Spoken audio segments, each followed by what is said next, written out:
προσέξτε λίγο, έχουμε δει πολλές φορές τις πλατείες γεμάτες. Κάθε φορά όμως διαπιστώνουμε ότι διαμαρτύρονται για ένα κακό γεγονός που συνέβη εξαιτίας της πολιτικής πραγματικότητας. Η πολιτική δημιουργεί τις καταστροφές στην Ελλάδα.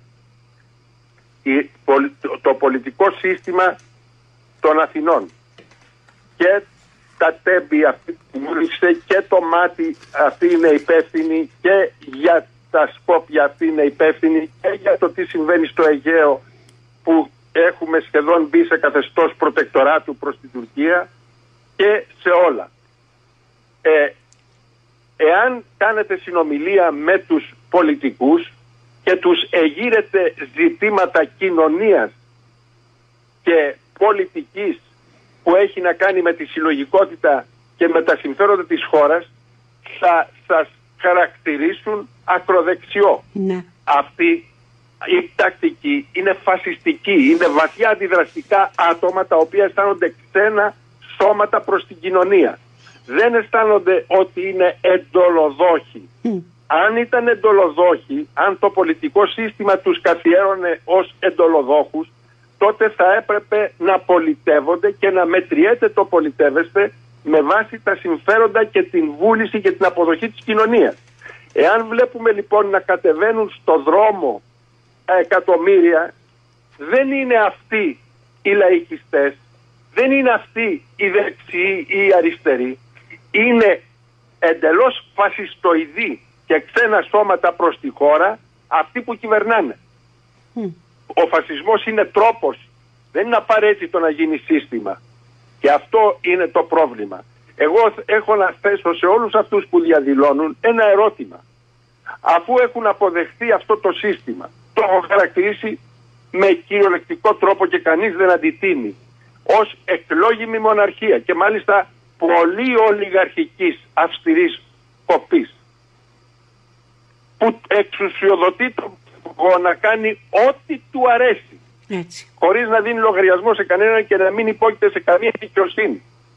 Γιατί διαμαρτύρονται και του ζητάνε να παρανομήσει, να τους ακούσει, αφού το Σύνταγμα λέει ότι οφείλει να μην τους ακούει, να μην ακούει την κοινωνία.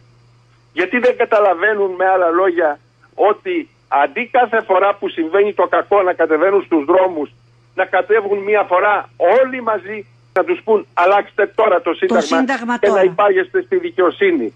Όπως όλος ο κόσμος, όλοι οι πολίτες υπόκειται στη δικαιοσύνη για τις πράξεις τους. Αυτοί γιατί να μην υπόκειται στη δικαιοσύνη και να μεταβάλλονται οι ίδιοι σε δικαστές του εαυτού του, με σκοπό να πλήξουν τον αντίπαλο και να προστατεύσουν τα συμφέροντά του. Τους ακούσατε στην τελευταία συνάντησή τους στη Βουλή να μιλάει κανείς για αλλαγή συντάγματος, για τις ευθύνες τους να υποβληθούν στη δικαιοσύνη, από την αντιπολίτευση μέχρι την κυβέρνηση? Και βγήκε ο Πρωθυπουργός στο τέλος για να πει τι, αυτά που είχε πει και παλιά και που λένε όλοι. Υπόσχονται όταν θα φτάσει η ώρα της αναθεώρησης του συντάγματος να αναθεωρήσουν και το άρθρο 86, να το καταργήσουν τώρα, να το αναστείλουν. Έχουν την υποχρέωση να αναστείλουν και να υποβληθούν όλοι στη δικαιοσύνη για την κατάδεια των τρένων, για την κατάδεια όλης της χώρας εκεί που την έχουν οδηγήσει. Κινδυνεύουμε με αφανισμό αυτή τη στιγμή. Από αυτούς τους κυρίους. Δικάστηκε κανείς? Έδωσε λόγο των πράξεων του για τη χρεοκοπία της χώρας που λαιλατήθηκε και μετά μας παρέδωσαν στη διεθνή των αγώνων και μας μετέβαλαν σε απικία? Κανείς. Απολύτως κανείς. Το διακύβευμα είναι λοιπόν, κύριε Κοντογιώργη, αλλαγή συντάγματος. Όλα τα άλλα είναι κατά μόνος. Αλλαγή πολιτεύματος. Πολιτεύματος, συγγνώμη, αλλαγή πολιτεύματος. Έστω κατά προσομοίωση.